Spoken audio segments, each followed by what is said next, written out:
Bapak Ibu yang saya hormati, nama saya Eliakim Sitorus. Saya warga HKBP Jatinegara. Ya, saya sekolah di Fakultas Pertanian Universitas Sumatera Utara 35 tahun yang lalu.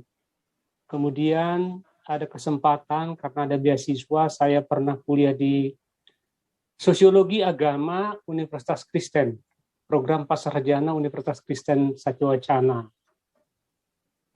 Saya pekerja sosial, baik yang independen maupun yang terkait dengan gereja. Dan terakhir, seperti disampaikan oleh Pak Pendeta Julius, saya ada di Komisi Pengurangan Risiko Bencana Persekutuan Gereja-Gereja Indonesia. Tentu akan kita bahas selanjutnya nanti, bencana sangat terkait dengan lingkungan hidup. Nah, ada 3 poin saja yang ingin saya sampaikan untuk sharing Bapak Ibu yang sekalian. Yang pertama adalah peran, tugas, dan tanggung jawab gereja dan orang Kristen dalam pelestarian lingkungan hidup. Tentu ini sudah dibahas pada kuliah-kuliah yang lalu, alasan teologis kenapa kita harus terlibat, dan itu juga yang kami tulis di buku saku itu yang diterbitkan oleh bidang Marturia, Persekutuan Gereja-Gereja Indonesia. Di PGI, Marturia itu disebut dengan keutuhan ciptaan, ya, keutuhan ciptaan, yang hari ini dipimpin oleh Pendeta Jimmy Siregar. Jadi yang pertama adalah peran, tugas, dan tanggung jawab gereja, juga orang Kristen dalam pelestarian lingkungan hidup. Kita akan masuk ke situ nanti. Lalu yang kedua, mungkin saya bisa berbagi informasi, berbagai contoh konkret yang sudah dilakukan oleh gereja dalam hal pelestarian lingkungan hidup, terutama di lingkungan gereja-gereja anggota PGI dan komunitas-komunitas Kristen lainnya. Bagian yang ketiga adalah kegiatan bersama antar komunitas atau gerakan oikumene, baik di tingkat lokal, regional, bahkan internasional. Nah, Bapak Ibu, saudara-saudara, saya tidak mempersiapkan dan tertulis karena dosen kita, Pak Pendeta Julius, meminta hanya sharing, menguatkan apa yang sudah dipelajari Bapak Ibu di mata kuliah gereja dan lingkungan. Saya harus apresiasi, saya harus angkat topi bahwa ternyata mata kuliah gereja dan lingkungan hidup itu sudah ada di STT Apolos, bahkan sudah lama. Karena itu gagasan kami sejak 30 tahun yang lalu. Ketika masalah-masalah lingkungan hidup bermunculan di mana-mana, tapi gereja, dalam hal ini perguruan-perguruan Kristen, tempat persemaian para hamba Tuhan, seolah-olah tidak melihat itu sebagai bagian dari panggilan. Ya, jadi syukur, puji Tuhan, kalau STT Apolos sudah menjadikan mata kuliah lingkungan hidup dan gereja dalam kurikulumnya. Tidak lagi hanya tempelan. Karena saya dulu capek juga di Sumatera Utara, kuliah umum ke sana, kuliah umum ke sini, tapi tidak bisa tembus masuk ke kurikulum, ya. Capek juga saya waktu itu. STT Abdi Sabda, STT HKBP, STT Metodis, ya, sekolah diakones, sekolah bipro, guru huria, dan macam-macam itu. Jadi kelihatannya jeripayah kita agaknya berhasil. Lalu, kenapa itu penting? Kenapa lingkungan hidup menjadi bagian penting? Komunitas Kristen adalah bagian dari masyarakat secara umum. Ya, saya kasih contoh selalu begini, Pak. Kalau datang hujan di daerah Bapak, hujan asam misalnya, apakah hujan itu akan memilih rumah orang Kristen, atap rumah orang Kristen dia sentuh, rumah orang Islam tidak, ya, agama-agama lokal tidak. Begitukah? Oh tidak. Hujan datang ya datang. Seperti yang terjadi di Jakarta dan sekitarnya kemarin. Banjir datang, banjir. Tidak bisa dia pilih, oh ini adalah rumah orang Kristen, kita nggak usah masuk lah, karena mereka orang baik.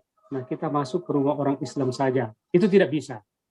Jadi, komunitas Kristen, jemaat gereja, sebagai bagian dari masyarakat manusia, dalam hal ini kita di Indonesia, yang setiap saat berinteraksi di lingkungan hidup dan dengan lingkungan hidup. Ya, tidak boleh menghindar.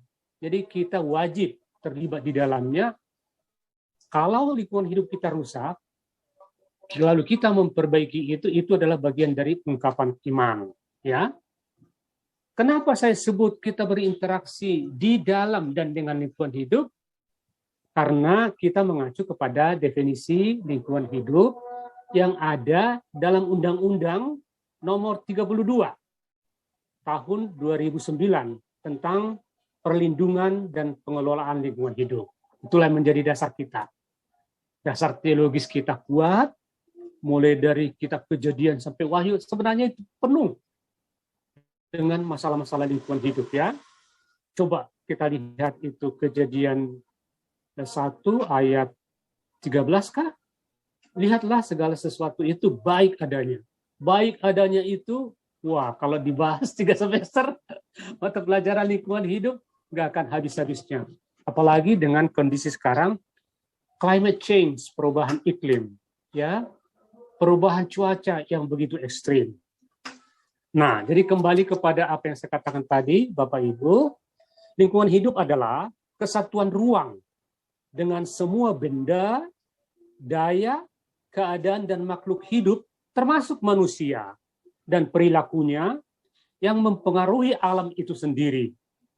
Kelangsungan peri kehidupan dan kesejahteraan manusia, serta makhluk hidup itu. Itulah definisi lingkungan hidup yang ada di Undang-Undang Nomor 32 Tahun 2009 tentang perlindungan dan pengelolaan lingkungan hidup. Kita terikat ke situ. Walaupun kita sebagai Kristen punya pandangan teologis, punya pandangan spiritual tentang lingkungan hidup, tapi sebagai negara kita terikat kepada definisi lingkungan hidup yang sudah disepakati oleh DPR, RI, dan pemerintah pada tahun 2009. Di dalam itulah kita berinteraksi, di dalam itulah kita saling mendukung. Jadi lingkungan hidup itu tidak hanya sesama makhluk hidup, tapi makhluk hidup dengan apa yang ada di planet ini, di mana kita tinggal. Ya, oleh sebab itu, Bapak Ibu, saya mencatat bahwa pelestarian, kepedulian terhadap lingkungan hidup itu adalah suruhan suci. Ya, nanti Pak Pendeta yang akan menjelaskan apa itu suruhan suci ya. Tidak hanya Matius 28, pergilah ke seluruh dunia semua, jadikan semua bangsa muridku, tapi pergilah ke seluruh dunia, lestarikanlah lingkungan hidup yang aku sudah ciptakan, kata Allah begitu ya. Memang orang Kristen pernah dituding ya, mungkin abad ke-17, ketika revolusi industri mula-mula, bahwa perintah Allah untuk manusia mengelola taman ini, mengelola bumi ini, salah translate, salah terjemahkan. Ya, kuasailah, ya, dalam bahasa Indonesia kuasailah itu kan taklukkanlah bumi gitu. Nah, itu kemudian hari demi hari diperbaiki, dikoreksi. Jadi bukan menguasai dalam arti menaklukkan, tapi mengelola. Ya, muncullah dari situ apa yang disebut dengan melestarikan. Itu. Bapak Ibu, pada suatu latihan pertanian di Tapanuli Utara, saya pernah ditanya oleh petani, Pak Sitorus, hari keberapakah Tuhan Allah menciptakan pupuk urea katanya? Saya terkejut. Hari keberapakah? Kami tahu bahwa Allah menciptakan langit dan bumi dan segala isinya 6 hari. Lalu dia berhenti istirahat pada hari ke-7, Pak. Tapi kan ada pupuk. Hari keberapakah Tuhan Allah menciptakan pupuk kimia? Saya sempat berhenti ya, tidak cepat saya jawab karena berpikir dulu, oh jadi maksud dia ada faktor lain yang menurut dia adalah ciptaan Allah. Jadi dengan dia menyebut ciptaan Allah itu saya sudah bersyukur bahwa dia akui pupuk adalah ciptaan Allah yang dikemas, yang dikelola yang diramu oleh manusia dari apa yang sudah ada, yang sudah diciptakan oleh Allah pada hari pertama, sampai hari ke-6 gitu. Jadi saya jelaskanlah bagaimana NPK itu dibentuk ya, bagaimana pupuk daun itu dibentuk, bagaimana fosfor dibentuk, bagaimana pupuk buah dibentuk. Akhirnya memang berkesimpulan bahwa Allah sudah menciptakan segala sesuatu yang ada di bumi ini pada minggu pertama itu. Walaupun revolusi hijau muncul sekitar tahun 60, di mana banyak pupuk kimia dibuat untuk membantu petani, tapi tidak berarti ada lagi penciptaan yang baru atas alam ini. Tidak. Sudah berhenti Allah mencipta, diserahkan mandat kepada kita untuk mengelola, melestarikan, sebab apabila alam ini tidak kita lestarikan, toh kita yang akan rugi. Kita tidak bisa meneruskan kehidupan. Jadi buat saya, Bapak Ibu, bahwa melestarikan lingkungan hidup dan sumber daya alam yang ada padanya adalah suruhan suci, suruhan kudus, suruhan suci. Yang kedua, bagi kita warga negara, termasuk kita orang Kristen, ikut mempelajari lingkungan hidup, ikut bertindak melestarikan lingkungan hidup adalah suruhan konstitusional. Ya, jadi Undang-Undang Dasar menyuruh kita untuk terlibat, tidak hanya penonton, ya, tidak hanya mengambil manfaat dari taman bumi ini, tapi kita harus aktif untuk ikut memperbaiki. Jadi suruhan konstitusional kita sebagai warga negara. Tadi sebagai orang Kristen, suruhan suci, suruhan kudus. Nah, kita sebagai pengguna sumber daya alam, kita sebagai pemakai sumber daya alam dan lingkungan hidup, kita juga ikut merusak. Ya, tentu tanggung jawab kita juga untuk ikut melestarikan. Bisa rupanya dilestarikan kalau sudah dipakai, bisa. Nah, untuk itulah kita belajar, ya. Gereja kami sejak tahun 80-an memilih beberapa orang pendeta dan penginjil wanita dikirim ke Asian Rural Institute di Tokyo untuk belajar pertanian organik. Nah, sayangnya adalah banyak di antara bapak-bapak dan ibu-ibu pendeta yang dikirim sesudah kembali dari Tokyo, 13 bulan di sana, pertanian, peternakan, pengembangan masyarakat desa, banyak di antara mereka tidak mengembangkan ilmu yang sudah didapat itu. Jadi kembali seperti keadaan sendiri, keadaan biasa. Padahal di sana mereka betul-betul dilatih oleh orang yang terlibat dalam pertanian organik. Ya, mungkin pernah dengar straw revolution. Jadi jerami itu adalah sesuatu yang berharga. Jerami jangan dibakar, rumput jangan dibakar, hutan jangan dibakar. Karena kalau dibakar, dia menjadi abu, dia tidak bisa kembali lagi lama waktu dia untuk bisa menjadi humus di dalam tanah. Nah, jadi kita sebagai pengguna, kita sebagai pemakai, kita juga ikut merusak, wajar dong. Oleh karena suruhan kudus tadi, oleh karena suruhan suci, oleh karena tugas konstitusional kita sebagai masyarakat, sebagai bangsa untuk ikut melestarikan. Itulah poin pertama, Bapak Ibu. Jadi peran, tugas, tanggung jawab gereja, dan orang Kristen dalam melestarikan lingkungan hidup. Nah, saya tidak tahu sejauh mana ibu-ibu dan bapak-bapak sudah melakukan berbagai kegiatan di gereja lokal maupun secara sinodal. Yang kedua, mari kita lihat beberapa contoh yang sudah pernah dilakukan oleh berbagai gereja, ya. Misalnya apa yang kami sebut dengan gereja sahabat alam. Iya, gereja sahabat alam. Memang selama ini gereja tidak sahabat alam, Pak Sitorus? Tidak. Ada banyak gereja yang tidak mengintegrasikan dirinya dengan alam lingkungan. Jadi dia seolah-olah terasing. Ya, seolah terasing. Mungkin kalau betonisasi, bangunan kita terdiri dari beton semua, di semen semua, oke, mungkin itu karena kondisi tidak tercegah. Tapi ingatlah Bapak Ibu, pasti ada halaman yang bisa dibiarkan terbuka, ya. Jangan semua di semen. Hanya gara-gara jemaat punya mobil, punya sepeda motor, sehingga semua halaman ditutup itu tidak boleh. Biarkan bahagian menjadi tanah terbuka, menjadi halaman, disitulah tempat kita untuk menanam pohon, tanaman buah, buah-buahan, dan sebagainya. Itu salah satu contoh yang disebut dengan gereja sahabat alam.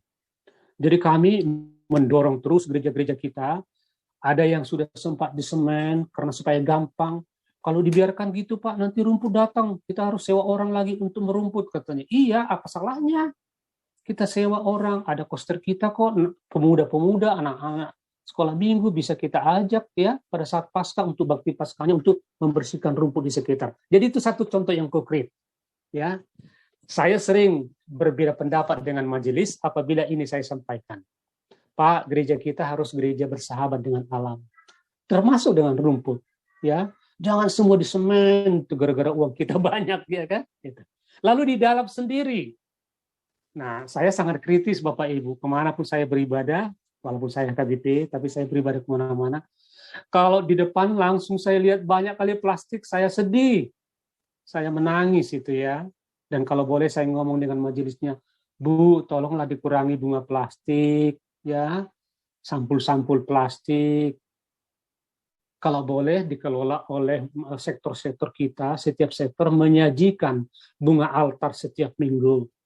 Ya, artinya di rumah pun jemaat kita jadi menanam pohon, menanam bunga itu. Jadi itu contoh bagaimana gereja kita adalah sahabat alam.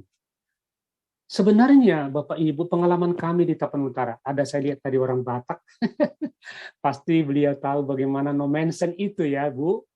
Kalau dia naik kuda atau jalan kaki mengunjungi satu jemaat di tempat terpencil dengan jalan kaki, jadi dia harus berangkat hari Sabtu, di dalam tasnya itu selalu sudah ada biji dan benih tanaman. Biji mangga, biji jeruk, karena di tempat di mana dia tinggal, ya, nomensen itu dibibitkannya berbagai macam tanaman. Ini kami baru tahu Pak, luar biasa ini pengetahuan ini.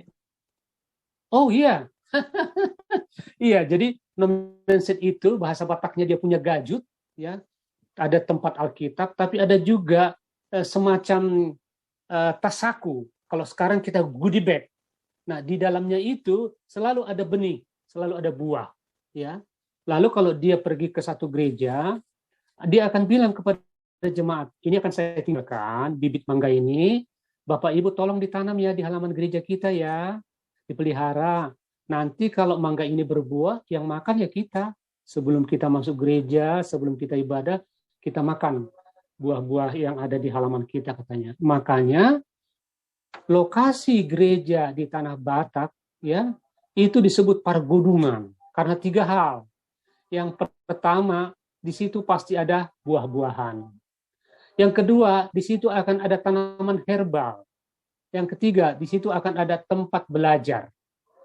Mula-mula anak sekolah minggu toh, yang sekarang disebut dengan TK atau PAUD. Tapi sejak awal misionaris di Tanah Batak, 3 hal itu sudah ada, makanya disebut Pargodungan. Jadi tempat bekal ada di situ. Ada buah, ada herbal, ada herbal itu untuk pengobatan, karena sulit untuk mencari obat yang datang dari apotek. Ya, iya, dari farmasi. Lalu ada tempat pendidikan. Ternyata Pak Pendeta dan Bapak Ibu sekalian, ketika saya pergi ke Papua, hal yang sama saya temukan, saya dengar. Ketika Otto dan Geisler mendarat tanggal 5 Februari, ya, 156 tahun yang lalu, dan sesudah melihat begitu banyaknya tanam-tanaman di Papua yang bisa dikembangkan, ternyata gitu juga. Dia pilih benih dari hutan atau dari semak-semak, lalu disuruh jemaat atau bersama-sama dengan majelis menanam pohon-pohon itu. Itu sebabnya kompleks gereja selalu rindang. Jadi apa yang kami lakukan tahun 80-an, tahun 90-an dan sampai 2000 sebenarnya bukan hal yang baru di gereja. Kita mengulangi apa yang dilakukan oleh misionaris pada zaman dahulu. Cuma karena semen datang waktu itu dan bunga plastik yang begitu hebat, semuanya diplastikisasi. Yang kedua, yang kami lakukan di PGI adalah zero minuman plastik. Iya, jadi kalau Bapak Ibu berkunjung ke kantor PGI, tidak akan disujukan dengan minuman gelas. Iya. Jadi baiklah kita mulai piring plastik, juga tisu, ya, tisu kertas. Marilah kita gunakan lap yang terbuat dari kain, karena kain lap itu kalau kotor bisa dicuci lalu dipakai kembali, recycle dan reuse, ya, pakai ulang kembali dan gunakan kembali. Yang berikutnya adalah bagaimana mengembangkan pengetahuan dan kesadaran tentang kelestarian lingkungan hidup di lingkungan gereja kepada anak-anak kategorial.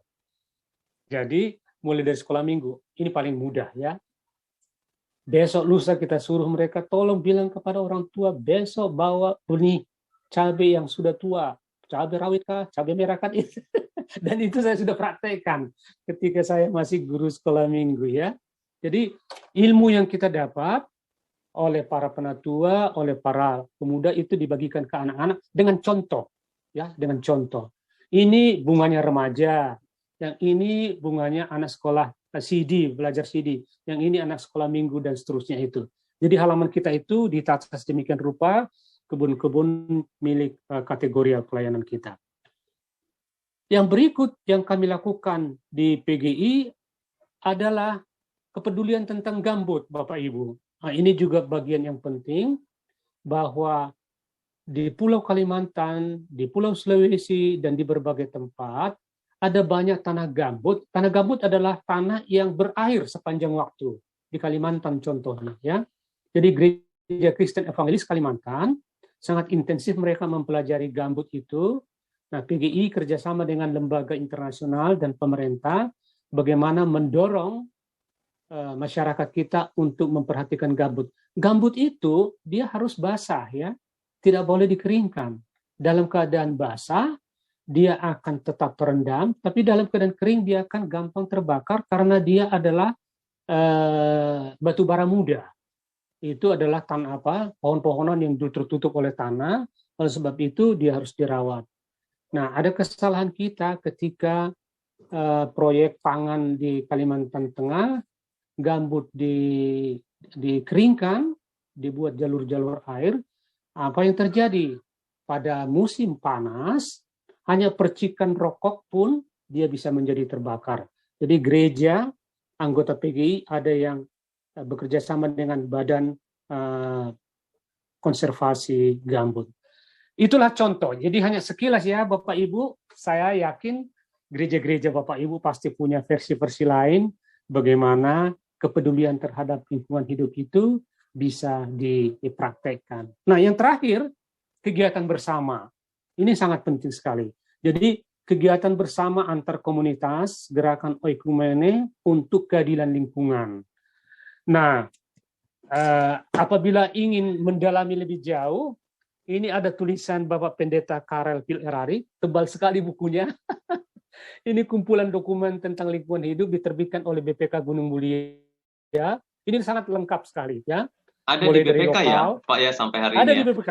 Nah, masih ini ada terbitan ya? BPK. Iya, Ya. terbitan BPK. Iya. Jadi saya sering membaca ini apabila mempersiapkan bahan ceramah. Sangat lengkap sekali. Di dunia internasional ada yang disebut dengan program Justice, Peace, and the Integrity of Creation, GPIC, diterjemahkan menjadi KPKC, Keadilan, Perdamaian, dan Keutuhan Ciptaan. Beberapa dewan gereja di negara-negara tertentu seperti kita di PGI mengikuti dengan cermat apa yang dilakukan di tingkat internasional. Saya tidak tahu sejauh mana sinode gereja-gereja bapak-bapak dan ibu mengikuti itu. Tapi keadilan, perdamaian, dan keutuhan ciptaan ini sudah menjadi satu pengetahuan yang umum. Kenapa? Karena lingkungan juga butuh keadilan. Diperlakukan seperti makhluk hidup, keadilan lingkungan. Jadi eco-justice. Bahkan oleh sebab itu saya mendengar beberapa orang pendeta yang mendalami ekologi sudah menulis buku disertasi tentang eco-justice ini sebagai bagian dari eco-teologi.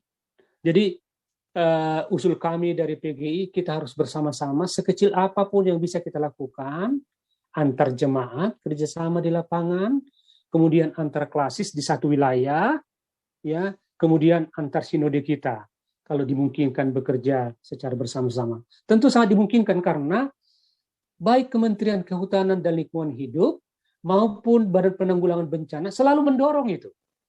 Mana Pak Eliakim? Tolong dong, gereja bilang dong, partisipasinya mana gitu. Nah, di Badan Penanggulangan Bencana misalnya ada desa tangguh. Nah, lalu mereka menantang kita, Pak Eliakim, mana gereja tangguh? Maksudnya tangguh dari segi bencana, ya.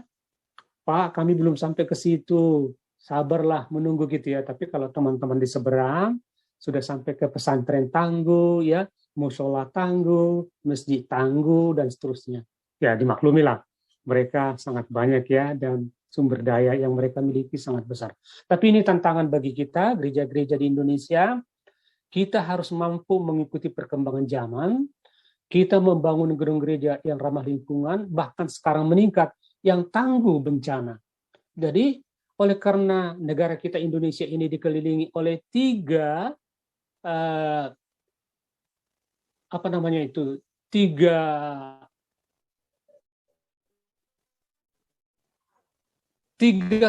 sumber kekuatan bumi yang sangat hebat, itu Pasifik. Yang kedua Asia, ya, dari Asia sana, dari sebelah kiri kita, dan yang ketiga dari Australia. Jadi kita diapit oleh tiga kekuatan besar di bawah bumi itu yang menyebabkan banyak gunung berapi. Bapak Ibu, bencana alam dan bencana non alam itu adalah keniscayaan akan terjadi. Itu sudah ada dalam Alkitab. Tidak bisa kita cegah, hanya Tuhan Allah yang bisa mencegah dan mengalihkan itu. Kita harus hadapi sedemikian rupa. Jadi puncak dari kepedulian kita terhadap hidup itu adalah terjadinya bencana. Gereja-gereja Indonesia membentuk satu komisi di mana kami berada, Komisi Pengurangan Risiko Bencana. Yang mungkin kita lakukan adalah mengurangi ya dampak negatif bencana itu, mencegah kita tidak mungkin. Ilmu pengetahuan tentang kebencanaan belum bisa memprediksi kapan persisnya akan terjadi gempa bumi, di mana, dan skalanya berapa besar. Belum sampai ilmu pengetahuan kita ke situ. Saya mendengar tadi dari Tanah Karo, dari GBKP, bahwa Gunung Sinabung erupsi kembali. Saya dengar dari teman-teman di Jawa, Gunung Merapi erupsi kembali. Nah, Bapak Ibu, hanya itu yang bisa saya sampaikan sharing untuk malam ini. Mungkin bisa dibantu Pak Pendeta, kita diskusi, tanya jawab, atau kalau boleh langsung boleh ya. Begitu Pak Pendeta, terima kasih. Puji Tuhan, terima kasih Pak Eliakim Sitorus yang kami kasihi Pak. Terima kasih untuk kehadirannya. Bapak Ibu yang terkasih, kita bisa melihat bagaimana penyampaian. Apakah suara saya jelas ya Bapak Ibu?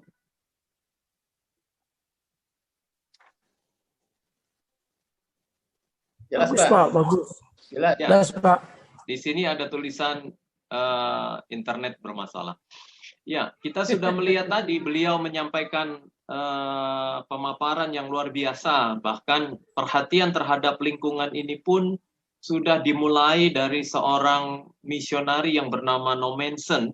Ketika setiap dia melayani ke tempat-tempat yang dia akan layani, daerah-daerah yang akan dia kunjungi, dia selalu membawa benih. Ini satu pengetahuan yang baru saya dengar ya dari Pak Eliakim Sitorus berkaitan dengan penginjilan Nommensen yang dimulai di tanah Batak.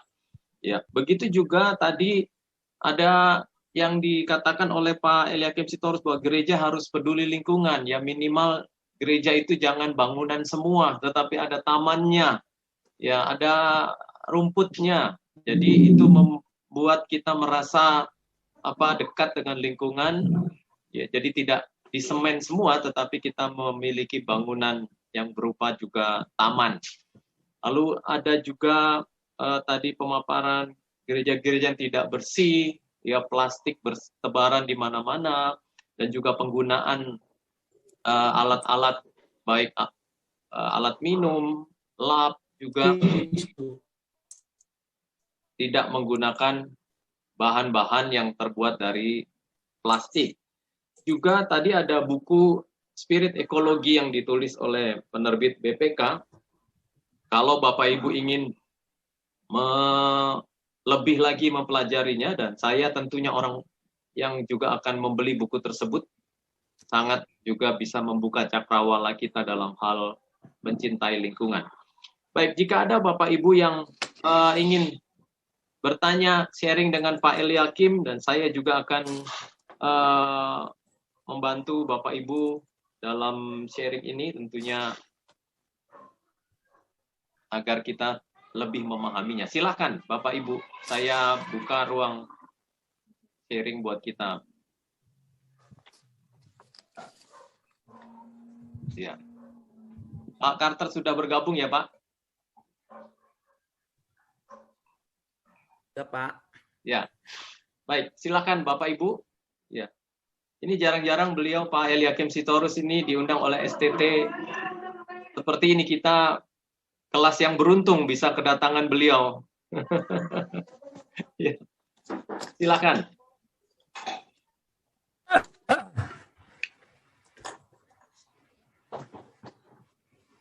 Ya, saya ya Pak, saya coba bertanya ya Pak. Ya, Pak. Ya, silakan Pak. Perkenalkan diri dulu Pak Carter. Baik Pak. Ya, shalom Pak Eliakim. Shalom Pak. Namanya ya Pak, saya Carter. Sialoho, saya juga bergereja di gereja Bethel Indonesia. Nah, pertanyaan saya Pak, tadi kan kita juga saya sendiri itu baru paham bahwa PGI itu juga ada mengurusi tentang lingkungan hidup gitu ya. PGI juga ternyata ada bagian yang menangani tentang risiko bencana atau yang mengurusi tentang lingkungan hidup.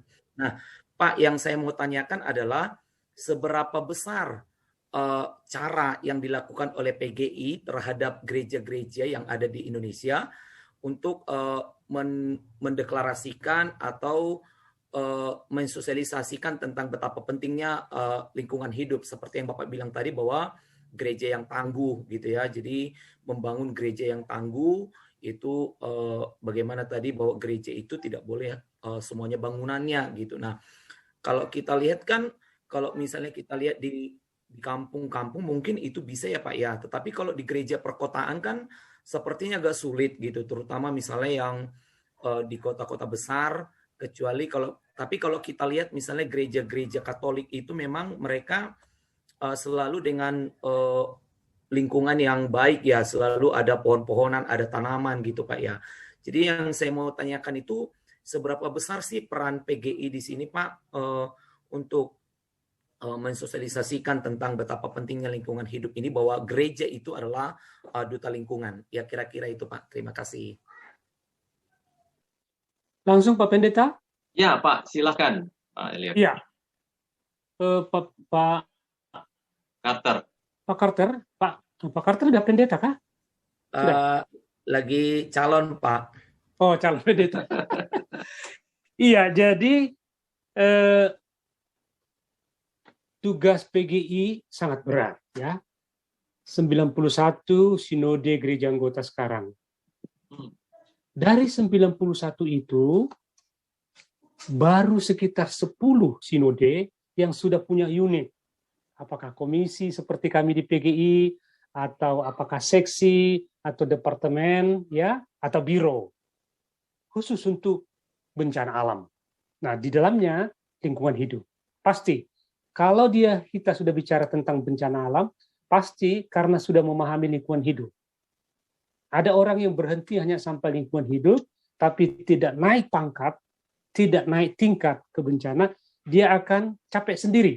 Ya, capek sendiri. Jadi, begitu kita mengetahui lingkungan hidup ini, akan terjadi kerusakan terhadap lingkungan hidup sebagai suatu bencana yang niscaya akan terjadi, ya, tidak menjadi sesuatu kutukan, tidak, karena memang Allah menciptakan demikian rupa, ya. Bumi kita ini dinamis, bumi kita ini tidak statis. Jadi tugas PGI untuk meyakinkan gereja anggotanya untuk lingkungan hidup dan kebencanaan baru berhasil 10 atau 12 sudah muncul ya. Itu. Dari 91 sinode. Itu. Ini ya tugas beratnya. Dan saya tidak akan capek-capek, tidak akan lelah untuk mengatakan itu. Mungkin itu di tingkat sinode, ya Pak Carter. Tapi di tingkat jemaat banyak, ya oleh karena keadaan kondisi. Selalu begitu. Ya kita kan, ya Tuhan kan sudah bilang begitu. Ini banyak kali di sini orang Kristen yang harus lihat mata sendiri dulu, baru percaya. Ya, saya nggak tahu apakah ada di kelas ini teman dari Sulawesi Barat dan Sulawesi Tengah, ya kan? Terjadi dulu baru percaya. Siapa namanya itu ya, murid Yesus itu ya? Kecolokkan dulu tanganku ke luka Thomas. Jadi kita ini banyak sekali ya, terkait dengan lingkungan hidup dan kebencanaan, banyak kali Pak Pendeta Thomas. Tidak hanya kami jemaat, pendeta juga. Itu tidak akan terjadi katanya. Jadi di tingkat sinode baru 91 dan kita terus menyuarakan dengan cara seperti tadi. Buku itu kita bagikan, ya kan? Buku panduan, buku kecil itu. Kita minta orang menulis tentang apa yang dialaminya ketika terjadi di Palu. Lalu kita biarkan kepada orang lain. Kami membuat video, ya, edarkan ke gereja lain, gitu. Lalu yang sulit itu yaitu tadi menjadikan antisipasi kebencanaan menjadi program sinode.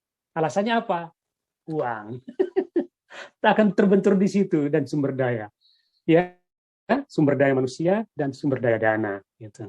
Tapi kita akan terus, Pak Carter, tidak akan berhenti. Seperti ini, Tuhan tunjukkan jalan, saya tidak menduga-duga, pendeta tulang saya, pendeta Julius mengajak, ini sudah berbiasa, ini kan jalan yang diberkati oleh Tuhan. Saya tidak capek untuk menjalani tempat 13 orang, 14 orang, bapak-bapak, ibu-ibu. Nanti di gereja mana bapak-bapak, ibu-ibu bertugas, atau sebagai vikar, merasa membutuhkan undang saya, tidak apa-apa untuk ikut menyampaikan. Dan begitulah caranya terus. Ya, gitu. Tapi yang kedua, Pak Carter dan Bapak Ibu sekalian, ada kerjasama dengan pemerintah dan agama lain. Tentu ya, kami bekerja sama dengan lembaga-lembaga Islam, disebut namanya HFI, Humanitarian Forum Indonesia. Jadi kita kerjasama dengan NU, kerjasama dengan Muhammadiyah, kerjasama dengan Basnas, ya, kerjasama dengan DD, ya, Dompet Duafa, nah untuk melakukan berbagai kegiatan seperti itu. Saya kira itu yang bisa saya jawab, Pak Carter. Jadi bisa dihitung persentasenya. Dari 91 sinode, baru 11 kalau nggak salah. Sinode yang sudah punya seksi khusus kebencanaan. Ada programnya, ada orangnya, ada dananya.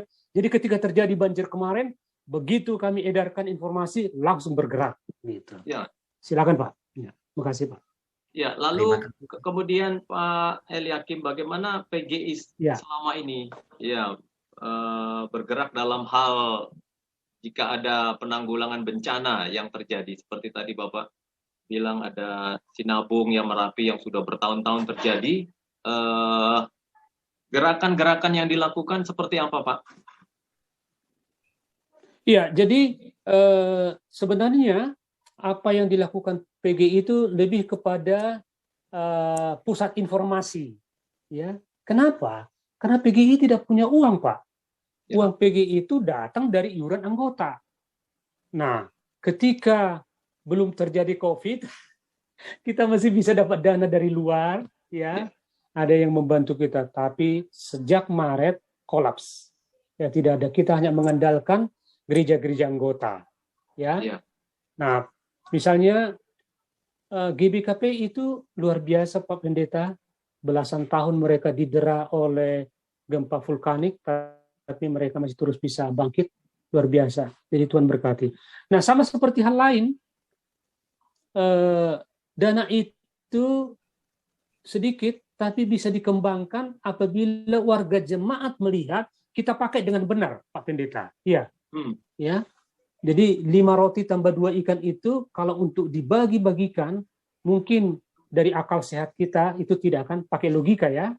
Bagaimana mungkin kita menolong orang di Lombok, membantu mendirikan rumah singgah di Lombok 500 unit, membantu memberikan bibit untuk petani jemaat GPID di Donggala, di Sigi, Palu sana. Logika kita begitu, tapi pengalaman kami apabila warga jemaat kita melihat bantuan yang mereka salurkan kepada kita, kita pergunakan dengan baik, akan datang terus. Itu akan datang terus. Catatannya adalah jangan sampai dikorupsi. Itu Pak, pengalaman saya Pak Pendeta. Iya, jadi luar biasa ya. Berarti Bapak Ibu kita terbuka pikirannya hari ini betapa dalam berperan untuk mencintai lingkungan kita pun perlu terlibat. Jadi penyampaian dari Pak Eliakim Sitorus ini juga merupakan satu hal baru untuk kita bisa melihat. Jadi kalau ada bencana, kalau ada seperti apa, ingatlah bahwa sudah ada tangan-tangan yang kuat yang mau menjalankannya, bergerak bersama dengan gereja untuk menjalankan misi Allah di tengah-tengah bantuan dan semuanya. Mungkin kita bisa terlibat dalam ya hal ini. Kalau ada bencana kita ingat PGI, lalu kita bergerak bersama-sama. Ya, baik, ada lagi Bapak Ibu, silakan. Terima kasih Pak Carter yang sudah membuka pertanyaan. Saran aja Pak buat Pak Carter. Ya. Buat terima kasih sama Pak Eliakim tadi. Mulai besok kita tanam pohon satu-satu Pak. Iya, iya. Paling nggak kalau nggak ada tanam pot ya Pak. Iya, betul. Iya. Nah, kalau tidak ada uang membeli pohon, itu bekas drum yang sudah bocor, itu ditutup dengan seng, lalu ya bisa. Tentang tadi pohon itu, untuk saya diingatkan oleh Pak Robinson Pangaribuan. Jadi teman saya, Pendeta Rein Justin Gultom di Samosir, ketika dia membimbing calon pengantin pria dan wanita, itu salah satu kewajibannya itu, sebelum diberkati pernikahannya, mereka tanam pohon, baik di rumah si laki-laki maupun di rumah perempuan. Iya. Jadi sejak dari pertama perkenalan, mereka membawa kabar hendak diberkati, Pendeta Rein Justin sudah bilang ke mereka, nanti ya dalam proses diskusi pranikah ini, kalian akan saya minta untuk menanam pohon, baik di kebun si laki-laki orang tuanya, atau kalau sudah punya rumah di rumah sendiri, atau kalau tidak di halaman gereja. Ya, jadi itu akan diingat. Ini adalah pohon perkawinan. Ini pohon yang ditanam oleh pada saat perkawinan pernikahan si anu dan si anu gitu. Ditulis namanya di pohon itu. Tentu akan dipelihara oleh warga jemaat karena belum tentu warga jemaat yang menikah di situ anak situ, bisa dari perantauan gitu. Jadi itu bisa diterapkan Pak Robinson. Tapi itulah masih lokal. Ya cocok Pak buat Pak Robin. Sebelum itu bisa nanam pohon. Bapak Ibu yang lain ada gerejanya yang sudah penuh dengan tanaman, taman. Kita cenderung ke ruko ya Pak ya sebetulnya ya, kebanyakan gereja ya. Iya, kalau di kota-kota ya. Iya Pak. Kalau di ruko susah Pak, di pot bunga kayaknya. Pot ya, ya. Kalau di ruko memang pot ya. Iya. Bekas. Betul. Iya. Iya. Waduh. Tapi tidak apa-apa. Itu sudah tahu fungsinya kan Bapak Ibu ya. Jadi tanaman itu kan mengeluarkan oksigen O2. Sementara kita butuh oksigen, kita menghirup, lalu kita mengeluarkan H2O. Ya kan? Kita keluarkan. Itu sebabnya kalau kita berada di halaman yang banyak pohonnya, terutama yang hijau, kita segar. Kalau kita di kota tidak ada tanam-tanaman, bunga sekalipun, itu susah kita bernapasnya. Jadi itu di ruangan ibadah juga bisa ya Pak, di panggung ya, di deret bisa. Pohon-pohon itu ya, itu bagus untuk ini ya. Tapi memang secara periodik harus dibawa keluar supaya dia mendapat klorofil, supaya dia disinari oleh sinar matahari. Tidak gampang lah itu, tidak susah itu. Kalau dia di pot ya Pak Pendeta, ya tidak sulit. Saya sudah saksikan di GKI, di Jati Asih misalnya, saya lihat hampir tiap minggu itu berganti-ganti bunga altarnya, itu adalah tanaman hidup. Nah, saya bilang ke pendeta itu, wah ini bagus sekali. Bagaimana caranya? Itu tadi, setiap sektor, ibu-ibunya, ya bergiliran siapa yang akan menghadirkan bunga ke altar. Minggu pertama, minggu kedua, minggu ketiga. Ya. Baik. Mula-mula ada yang membeli kan, karena kena sektor mereka. Tapi kemudian ditanam sendiri. Supaya jangan tidak membeli, ya udah ditanam di pot di rumah. Atau ada yang potnya dibawa ke gereja, pada saat sektor mereka akan menyediakan bunga altar, dari situ diambil. Jadi dititip kepada koster, pelihara ya bunga kami, pot kami ini gitu. Itu ada jenis-jenis apa tanaman yang bagus ya Pak? Yang sangat dianjurkan apa ya tanamannya? Tidak ada ya, yang penting. Yang pertama usahakan yang berdaun lebar, ya, jangan daun pipi.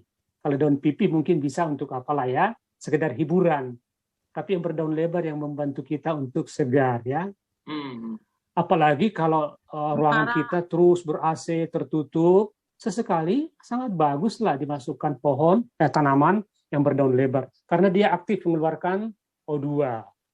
Lalu kita aktif menghirup O2 itu mengeluarkan H2O kepada dia, lalu dibersihkan gitu.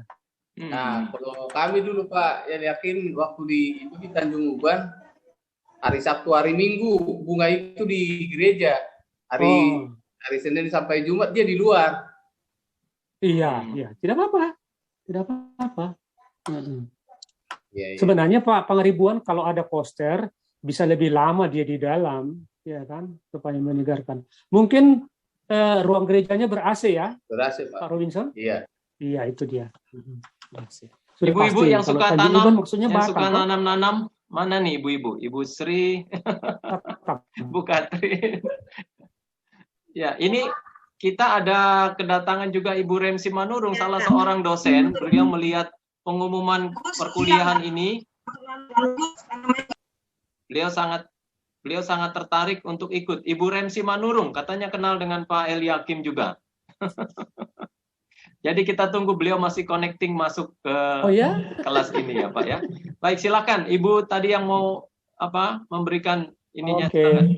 Pak Eliakim masih ada waktu ya Pak? Oh masih Pak Pendeta. Ini saya Pak. Siapkan waktu. Ya. Ibu Sri Apulina. Ibu Sri Apulina. Waduh, kenapa dari Porsia semua nih yang nanya? Apakah karena pembicaranya dari Korea Utara juga? KKN-nya. Ibu yang lain juga bukan, boleh ya. Pak. Saya mau nanya, ya, Bu. Untuk menguatkan aja. Kadang-kadang kan dulu ya Bu. Saya sudah perkenalkan. Oh ya. Nama saya Bu Sri Apulina. Saya seorang bidan. Bidan, Pak.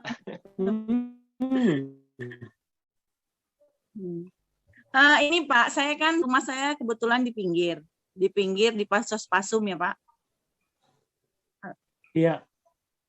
Jadi saya sudah banyak menanam dan tetangga yang di sekitaran Pasos Pasum itu sudah menanam pohon besar-besar seperti mangga, rambutan dan segala macam. Tapi ada pengurus RW itu mau ditebang semua untuk membuat jadi lapangan sepak bola dan apalah gitu kan Pak. Ada nggak kira-kira undang-undang yang bisa saya pegang untuk sekedar masukan bagi mereka agar tidak menebang pohon yang sudah gede itu? Undang-undang yang bisa saya pegang gitu loh Pak. Pasalnya. Iya, jadi ada Undang-Undang Nomor 26 Tahun 7, namanya tentang Undang-Undang Nomor 26 Tahun 2007 tentang ruang. Nah, di situ diatur berapa persen ruang terbuka, ruang hijau di dalam satu wilayah. Tapi jangan kecewa Bu, Ibu Sri Apulina, karena ini kepentingannya sama-sama kepentingan umum, mungkin Ibu akan kalah. Kenapa? Karena lingkungan pohon itu kecil, kanopinya kan paling 4 x 4 meter. ya kan? Sedangkan kalau dia dipakai untuk menjadi lapangan bola, lapangan voli, lapangan tenis, dia akan lebih luas. Dan itu untuk kepentingan umum. Itu. Tapi itu pun Ibu, saya mohon jangan nanti sampai berdebat mereka lah. Apa boleh buat mengalah. Jadi kalau tidak bisa pohon mangga yang Ibu itu tanam di tanah, langsung tanam di pot. Minta aja dari dinas pembuat aspal itu drumnya. Kita buat di drum. Saya di rumah saya ini saya bikin apa saja, mau plastik kah, mau apakah, daripada terbuang, ya. Lalu saya pergi ke ladang ambil tanah, bikin pot. Saya sudah jawab ya Bu ya. Jadi Undang-Undang Nomor 26 Tahun 2007 tentang penataan ruang ini berlaku secara nasional. Ya, mungkin teman-teman di Kelurahan Mustika Jaya belum pernah baca, silakan Ibu lihat nanti ada persentase ruang terbuka, ruang hijau.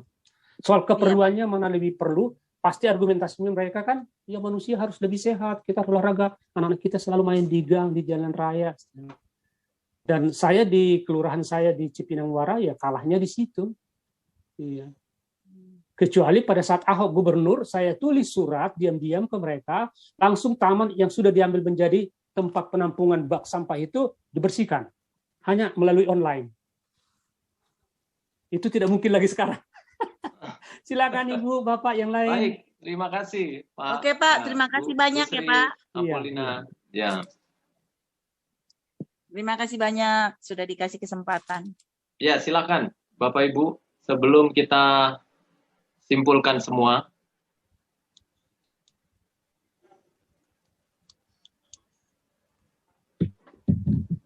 Iya, saya mau bertanya. Saya menambahkan. Oh, Pak Budi. Pak Budi. Tadi Ibu siapa Bu yang ngomong tadi barusan sebelum Pak Budi? Tias Purnomo. Oh iya, baik Pak Budi dulu ya, Bu Tias. Ya. Silakan. Iya, jadi saya setuju dengan Pak Eliakim Sitorus bahwa sebenarnya di firman Tuhan pun tadi dikatakan sedikit disinggung bahwa ini kan seruan suci, kata Pak Eliakim ya. Kalau kita kan berdasarkan firman Tuhan Alkitabiah bahwa sebenarnya tentang lingkungan hidup itu sudah disinggung di Alkitab. Di dalam Kejadian 2 ayat 15 itu dikatakan di sana Tuhan Allah mengambil manusia itu dan menempatkannya dalam Taman Eden untuk mengusahakan dan memelihara taman itu. Jadi manusia itu dikasih tugas untuk mengusahakan dan memelihara taman itu, di mana banyak sekali pohon-pohon yang sudah ada di sana untuk memelihara. Nah, kadang-kadang kita tidak sadar bahwa apa yang sudah terjadi saat ini, contohnya sekarang terjadi iklim yang ekstrim. Jadi kita tidak bisa lagi prediksi seperti dulu lagi bahwa cuaca atau iklim itu bisa ada periodenya. Sekarang ini sulit karena cuaca sudah berubah ekstrim dan kita tidak sadar bahwa itu adalah merupakan kesalahan dari manusia itu sendiri karena tidak memelihara. Kita tidak sadar bahwa tadi dikatakan memang harusnya kita ini sadar harus memelihara atau bisa dikatakan menanam pohon lah. Kalau saya lihat sekarang ini kan banyak di ruko-ruko itu, saya lihat di Jambrus sendiri itu ada beberapa pohon ditebang. Padahal itu merupakan tanah pasum ya untuk tumbuh-tumbuhan lah itu ya di sepanjang jalan itu. Tapi ditebang karena alasan bahwa menutupi ruko yang dia sedang berjualan sehingga tidak kelihatan dari jalan, lalu ditebang berapa pohon begitu. Padahal kita sadar tindakan itu dapat mengakibatkan perubahan iklim yang drastis sekarang ini. Kalau kita lihat sekarang kan banyak banjir terjadi. Mereka tidak sadar bahwa itu adalah akibat dari ketamakan manusia itu sendiri. Padahal satu pohon itu kalau kita tanam memerlukan waktu yang lama. Sedangkan memotong pohon atau menebang pohon itu 1 jam saja bisa terjadi. Nah ini kan jadi alam ini rusak oleh tangan manusia itu sendiri. Akibatnya nanti suatu saat ke depannya mungkin bumi akan hancur oleh perbuatan manusia itu sendiri.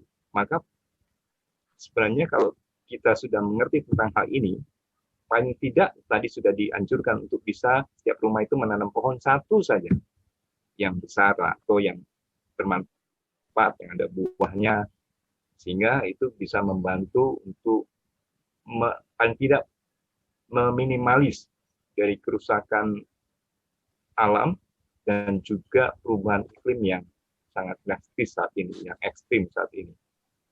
Itu Pak, mungkin ya kalau bisa ada dari PG ini kan Persatuan Gereja-Gereja, mungkin sosialisasi yang diperlukan untuk bisa gereja-gereja itu sadar dan bisa paling tidak melakukan reboisasi di mana gereja itu ada. Demikian Pak. Terima kasih. Baik, terima kasih Pak Yudi. Betul. Hanya penguatan ya Pak ya. Betul. Iya. Baik, terima kasih Pak Budi. Bu Tias, silakan Bu.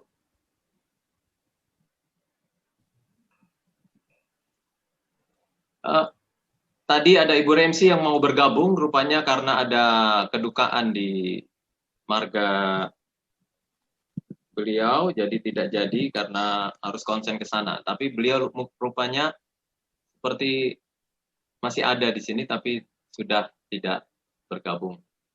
Silakan.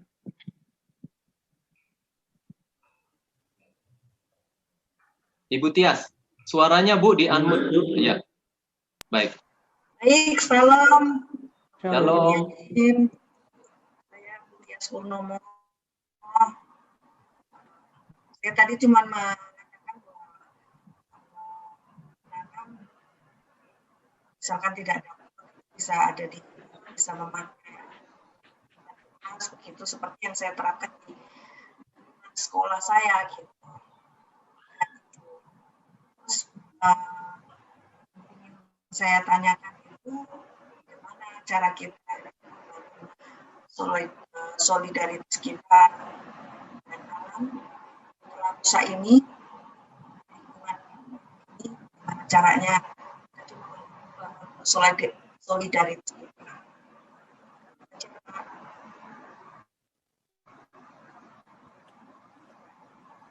Ya, saya bisa membaca apa yang disampaikan oleh Ibu Tias berkaitan dengan bagaimana kita menumbuhkan solidaritas itu, Pak, agar bisa bersama-sama sepenanggungan dan melakukannya bersama-sama. Kalau berkaitan dengan lingkungan hidup dan sumber daya manusia, tidak ada cara lain, kita harus kerjasama dengan dimulai dari pribadi, individu, ya kan? Punya pengetahuan, punya keterampilan tentang lingkungan hidup, kemudian keluarga. Kita jangan menjadi bagian yang merusak lingkungan hidup. Yang ketiga, lingkungan tempat kita tinggal. Iya, jadi Ibu Tias tidak ada cara lain, apalagi kita minoritas, ya. Menjadi terang itu bisa dengan cara memberikan bibit secara gratis kepada siapapun yang membutuhkan. Saya sudah lihat di Jogja, ya, ibu-ibu di salah satu gang itu, ternyata dia orang Kristen, warga GKJ, dia menyediakan benih, bibit yang dibutuhkan oleh lingkungannya, sehingga gang mereka itu hijau. Kalau ada perlombaan, selalu dapat juara menjelang 17 Agustus gitu. Jadi, solidaritas di antara sesama mereka yang serukun itu ditumbuhkan dari kepedulian terhadap lingkungan hidup. Seperti yang saya beritahukan di kuliah kita awal tadi, bahwa apabila kita salah mengelola lingkungan hidup, tidak hanya orang-orang tertentu yang mendapat dampaknya, tapi semua. Apabila hujan asam datang karena pencemaran yang sudah hebat di kota, ya, oleh karena industrialisasi, oleh karena pengasapan dan segala macam, itu tidak akan pilih bulu rumah siapa yang akan dicegah. Apabila banjir datang, air itu tidak akan memilih agamamu apa, sukumu apa, tingkat sosialmu apa. Dia akan melanda semua gitu. Jadi itulah sebabnya kita dorong warga gereja kita bersolidaritas lewat kepedulian terhadap lingkungan hidup. Tidak hanya di kota, di desa juga begitu ya. Kalau saluran air untuk irigasi rusak, Ya, kitalah yang mendorong untuk adanya gotong royong memperbaiki itu.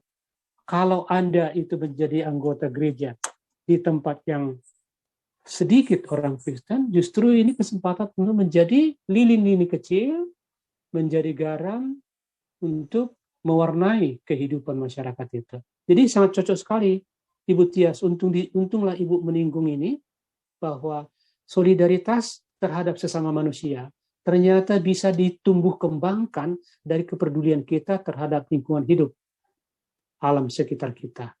Ya, saya kira begitu jawaban saya, Ibu Tias dan Pak Pendeta. Terima kasih. Ya, Bu. Ya, Bu. Ya. Baik, ada lagi satu lagi mungkin, silahkan Bapak Ibu. Ya, saya mau bertanya, Pak. Oh, silakan Ibu. Silakan. Ya, Ibu Olivia. Ibu Olivia. Iya. Tadi kan sudah sempat saya menonton video yang dibagikan ya Pak, yang ada di grup mahasiswa tentang hutan yang ada di Papua. Dan tadi dari penjelasan Bapak kepada Ibu Sri, ada satu kata yang saya ambil tentang kata kepentingan. Nah, kita lihat di Papua bagaimana ada hutan yang sangat luas yang telah mereka kelola untuk menanam sawit. Dan kalau kita melihat alasan dari perusahaan yang berasal dari Korea Selatan, mereka katakan itu juga untuk kepentingan orang di sekitar karena mereka bisa menciptakan lapangan pekerjaan bagi orang-orang yang ada di Papua. Karena kita ketahui bersama juga memang di Papua itu masih banyak masyarakat yang ada dalam kemiskinan.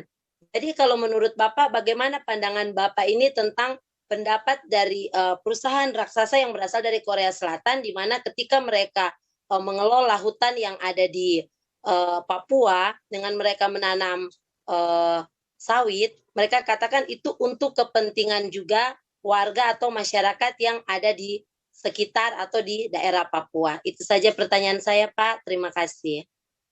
Baik Ibu Olivia. Ini masalah internasional dan masalah nasional yang sangat serius. Kita mempunyai hutan tropik basah terluas di Asia ya. Hutan tropik basah itu adalah hutan endemik. Hutan yang ada di Papua itu tidak bisa dibuat. Allah yang menciptakan itu. Hutan endemik di Kalimantan itu tidak boleh hutan seperti itu dibuat di Sumatera. Enggak. Hutan Sumatera, hutan Papua. Jadi itu endemik. Artinya ada di tempat itu, tidak ada di tempat lain. Hutan boleh sama ya. Ciri-ciri hutan adalah heterogen. Jadi ada tanaman pendek, ada kanopinya sedang, ada yang tinggi, ada yang heterogen. Sedangkan kelapa sawit, dia pasti akan homogen. Jadi satu jenis semua ya. Ketinggiannya sama, jarak tanamnya sama gitu. Kalau Ibu Olivia pernah tes, coba duduk di bawah hutan yang benar, ya, kemudian rekam berapa temperaturnya, lalu nanti suatu ketika duduk di bawah pohon kelapa sawit, di bawah pohon kelapa sawit itu akan gerah. Kalau pernah lewat ke Riau atau ke daerah Palembang yang banyak kelapa sawitnya itu akan mengalami itu. Itu membuktikan bahwa kontribusi hutan endemik terhadap alam jauh lebih besar daripada kontribusi kelapa sawit. Kelapa sawit akan menyumbangkan hangat badannya itu, panasnya, dan dia akan mengisap air dari tanah lebih besar daripada hutan yang majemuk ini. Tapi lagi-lagi karena kepentingan untuk mendatangkan devisa ke pemerintah Indonesia mengundang investor dari Korea Selatan, datanglah perusahaan Korindo, Korea Indonesia maksudnya, dibentuk perusahaan baru sehingga dieksploitasilah hutan itu. Lihatlah kemarahan orang-orang Papua itu, kemarahan dan kesedihan. Nah, disinilah pentingnya keadilan. Oke, orang Papua asli itu mengorbankan hutannya, tapi mereka jangan dirugikan, mereka harus diuntungkan. Apa yang mereka dapat dari merubah hutan endemik itu menjadi perkebunan kelapa sawit? Mestinya mereka dapat ganti untung, ya. Hutan yang mereka kelola itu sedemikian rupa dikonversi menjadi mereka memiliki kelapa sawit. Ini yang kita tuntut, Ibu. Untuk menjaga terus hutan kita memang tidak mungkin, ya. Tapi menjaga hutan supaya masyarakat seperti yang diklaim oleh pemerintah dan pengusaha itu, supaya masyarakat mendapat keuntungan, tumbuh kesejahteraannya, dikonversi aset itu yang tadinya hutan menjadi kelapa sawit. Jangan dibiarkan mereka terusir. Nah, Ibu Olivia, banyak contoh yang saya tahu dan saya sudah pernah kunjungi beberapa daerah kita, masyarakat asli yang tadinya di pinggir hutan itu terasing, terusir, pindah mereka. Ya, misalnya di Jambi, suku anak dalam, mereka memang hidupnya di hutan. Kalau dia dibawa ke kota, diberikan pemukiman, mereka tidak betah itu. Nah, disitulah pentingnya eco justice.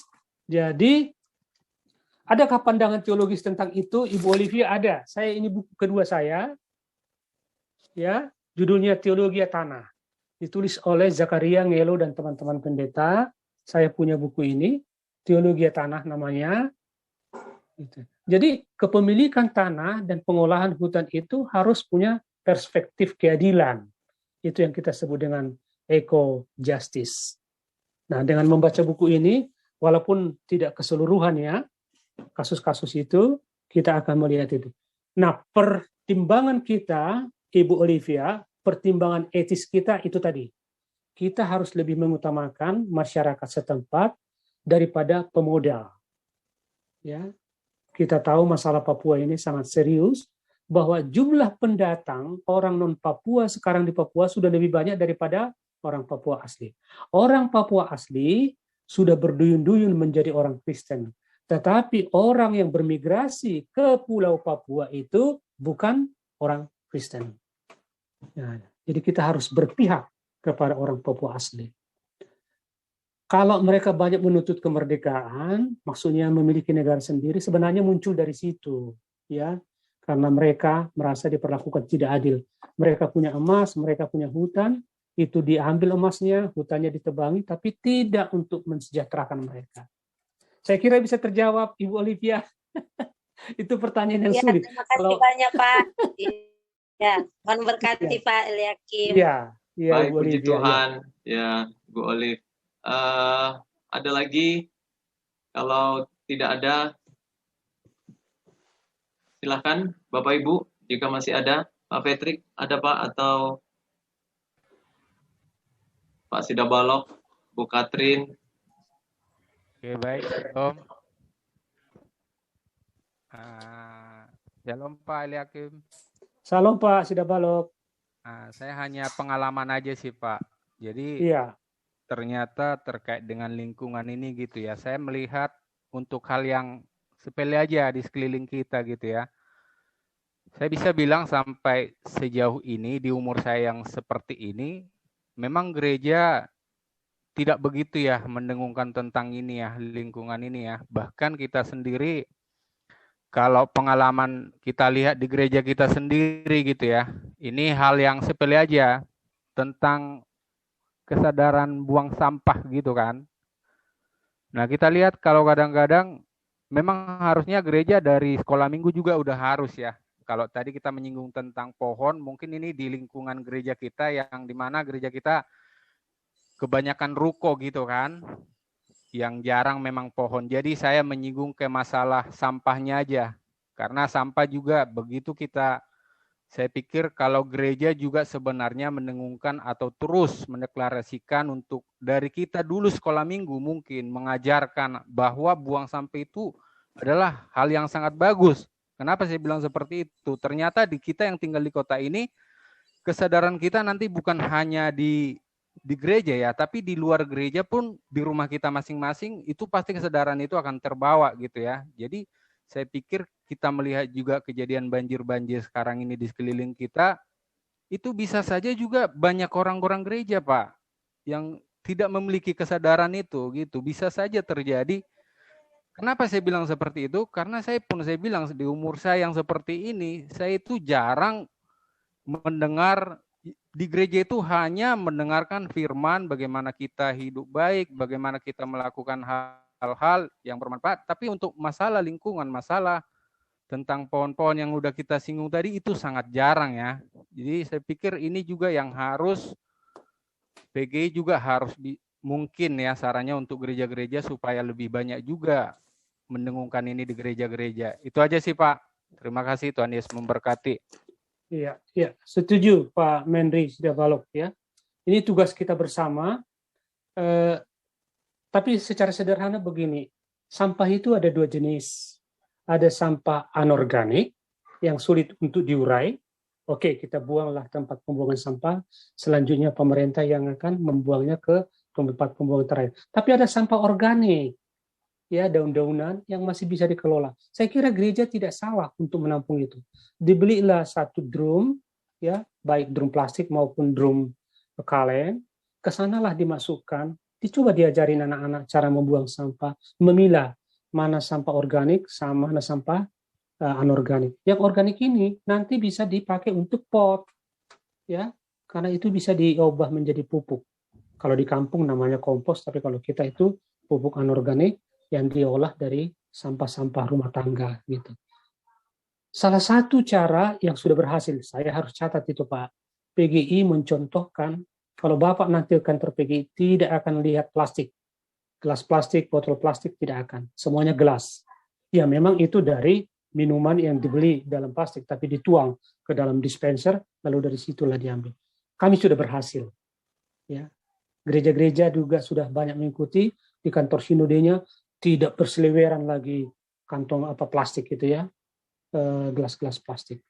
Saya sedih bahwa sinode godang gereja-gereja tertentu yang di Sepoholan baru-baru ini, di foto lah itu kan ditunjukkan, wah saya sebagai jemaat gereja itu sedih, waduh, masih begitu kualitas para pendeta kami. Ya, bangga meminum minuman yang dari plastik itu. Kita janganlah, itu salah satu. Jadi menurut saya Pak Menri Sidabalok, definisi tentang hidup baik itu kan makin hari makin disempurnakan. Tidak lagi hanya melakukan firman Tuhan, ya. Definisi hidup baik termasuk tidak mencuri, tidak korupsi zaman sekarang, tidak terlibat narkoba, ya kan, tidak memperjualbelikan miras itu. Nah, masuklah ini definisi hidup baik orang Kristen sekarang itu memperlakukan lingkungan hidup secara adil sesuai dengan firman Allah. Jadi kami sudah masukkan itu. Itu untuk itulah buku saku tadi, khotbah-khotbah itu yang dikumpul itu supaya bisa dengan praktis ditunjukkan kepada orang-orang. Terima kasih Pak Menri sudah diingatkan kembali tentang sampah. Ya, terima kasih Pak Menri, Pak Eliakim Sitorus juga. Wah, ini kita dapat masukan lagi. Jadi kurangi menggunakan plastik ya. Jadi kalau untuk ibu-ibu kalau di kumpulan mau pulang mau bungkus, kalau bisa sekarang bawa Tupperware. Jangan lagi operasi plastik ya. Ya. Jadi kita budayakan juga gaya hidup sehat dan bagaimana berperilaku sehat tanggap terhadap lingkungan ya. Akhirnya saya juga mulai berpikir untuk banyak menanam pohon, pot bunga ya. Kemarin kami di depan rumah ada pohon cemara yang kering, akhirnya ditebang. Ya, sampai sekarang kami belum sempat lagi untuk menanam karena kami tidak sempat cari bibitnya. Ya, mungkin dalam waktu dekat saya akan coba mencari dan menanam supaya ada taman dan pohon di depan. Ya, ada lagi Bapak Ibu? Jika tidak ada, saya akan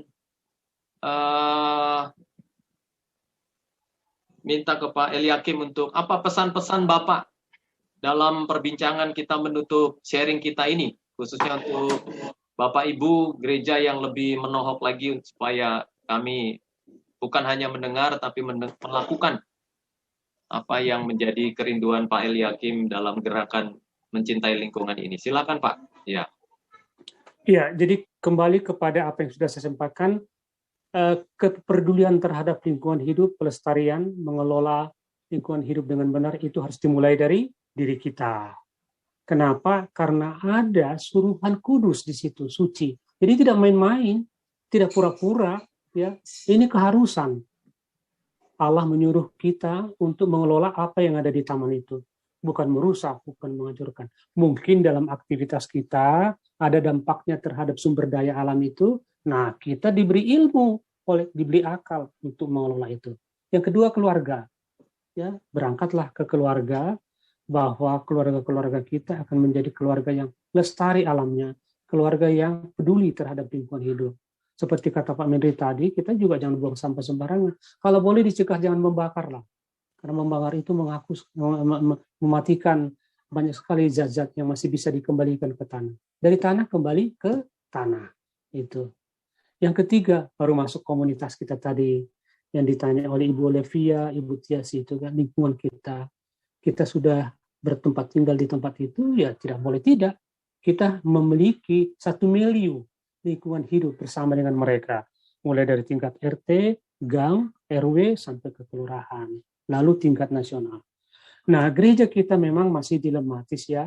Di satu sisi ingin mengembangkan keterlibatan dalam lingkungan hidup, tapi banyak kendala. Nah, mungkin secara sinodal masih sulit. Contohnya PGI itu 91 sinode, tapi baru 11 yang sudah punya kepedulian konkret. Ada orangnya, ada seksinya, ada dananya, ada program tahun, ada programnya. Jadi saya sudah lihat itu. Memang ada program. Ketika berbicara di sinode itu ada program kepedulian terhadap lingkungan hidup. Nah, saya kira dengan demikian Pak Pendeta, definisi kita tentang hidup baik itu ditambahkan dengan kepedulian terhadap lingkungan hidup, maka kita akan menjadi lini-lini kecil melalui kepedulian terhadap lingkungan. Mungkin kita tidak pintar berdoa, tidak pintar membaca Alkitab, tapi kita peduli terhadap lingkungan. Apabila diperlukan, yang memberikan benih bunga kita, kembang kita kepada keluarga sekitar kita, apapun agamanya.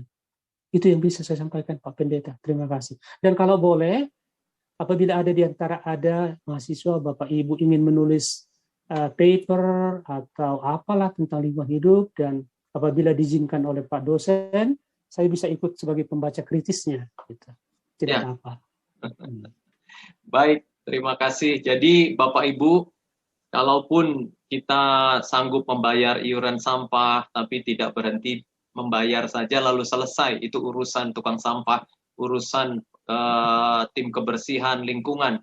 Tapi kita juga bagaimana menggagas lebih awal dengan menyediakan mungkin tempat sampah anorganik, juga organik, supaya bisa dikumpulkan lebih tepat pembuangan dan arahnya.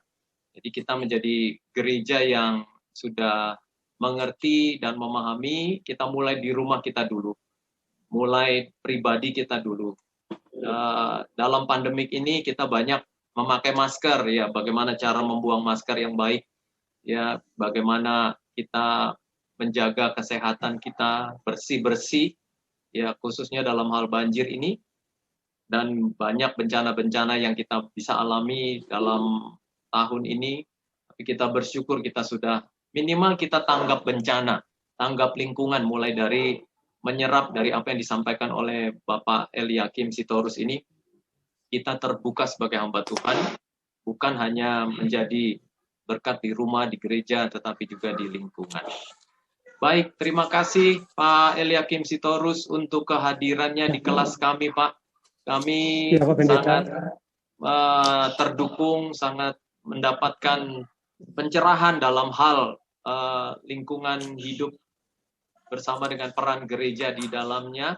Doa kami Bapak Eliakim Sitorus terus dipakai Tuhan dalam pelayanan, dalam pencapaian-pencapaian dalam kinerja, keluarga, dan seluruh aktivitas, biar kami semua juga menjadi alat Tuhan dalam hal ini, menjadi berkat bagi lingkungan.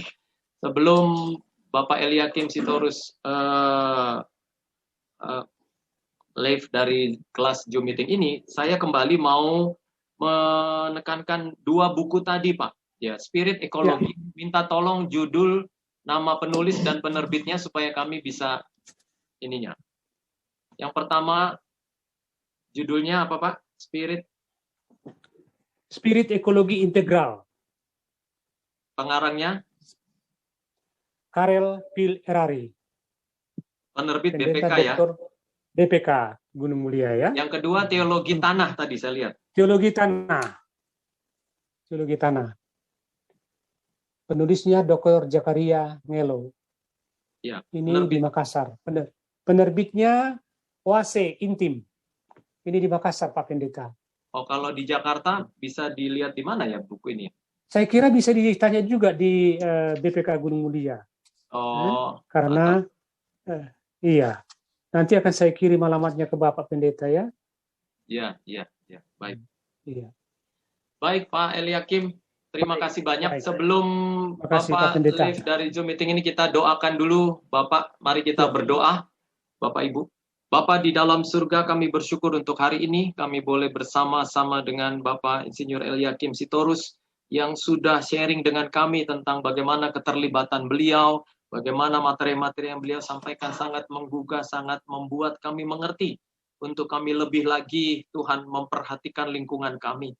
Kamilah duta-duta lingkungan, kamilah duta lingkungan yang setia membawa kesembuhan. Kamilah utusan-utusan Kristus yang Tuhan tempatkan di tengah-tengah dunia ini. Dari awal Tuhan katakan, ketika Engkau menciptakan manusia, Adam dan Hawa, Engkaulah yang akan mengusahakan dan memelihara, bahkan merawat taman ini, lingkungan di mana kami berada. Terima kasih ya Tuhan. Hari ini sesungguhnya kami mendapatkan pesan Tuhan melalui hamba-Mu, Bapak Insinyur Eliakim Sitorus. Kami sungguh bersuka cita. Setelah ini Tuhan, kami tidak hanya belajar, tetapi kami juga melakukan, menjadi berkat, mulai dari diri kami sendiri, keluarga, bahkan RT RW gang rumah kami, ke gereja kami, dan dimanapun kami berada, kami juga mau ikut terlibat, khususnya mendukung juga PGI dalam berlangsungnya peran gereja-gereja untuk membuktikan bahwa kami memiliki kasih untuk lingkungan. Tuhan menaruh mandat misi ini terhadap lingkungan di mana kami berada. Tuhan, kami berdoa untuk Bapak Eliakim Sitorus, kiranya Tuhan memberkati hamba-Mu dalam setiap tugas dan tanggung jawabnya. Diberkatilah hamba-Mu ini, diberikan kekuatan, kesehatan, perlindungan Tuhan dalam setiap tugas, hikmat, pewahyuan, tuntunan, bimbingan Tuhan menyertai hamba-Mu. Ya, dimanapun hamba-Mu berada dan bertugas, disitulah hamba-Mu mendapatkan rahmat dan penyertaan Tuhan yang sempurna. Berkati juga keluarganya, berkati semua pekerjaannya, pelayanannya. Kami percaya tangan Tuhan yang kuat memberkati hamba-Mu. Kami juga berdoa untuk PGI secara khusus Tuhan, biarlah kinerja anak-anak Tuhan, pelayan-pelayan Tuhan dalam lembaga ini menjadi alat Tuhan yang tangguh, alat Tuhan yang tanggap, alat Tuhan yang disertai Tuhan dengan segala dukungan yang dari Tuhan, baik dana, moral, dan semua orang yang memperhatikan lingkungan. Mereka akan mengarahkan dukungan mereka ke lembaga ini. Kami doakan juga untuk semua mahasiswa, kiranya kami juga menjadi sebuah alat, satu alat Tuhan yang dimana Tuhan memakai kami dalam pekerjaan pelayanan kami masing-masing. Terima kasih Tuhan Yesus. Inilah doa dan ucapan syukur kami. Dalam nama Tuhan Yesus kami berdoa. Amin. Amin. Baik, terima kasih Pak Eliakim Sitorus. Juga Bapak Ibu bisa mengucapkan shalom. Dan Horas mungkin ya. Horas. Ya. Terima kasih Pak Eliakim. Iya. Silakan lanjut ya. Ya, terima kasih Pak sudah bisa meninggalkan Zoom meeting kita. Terima kasih Pak.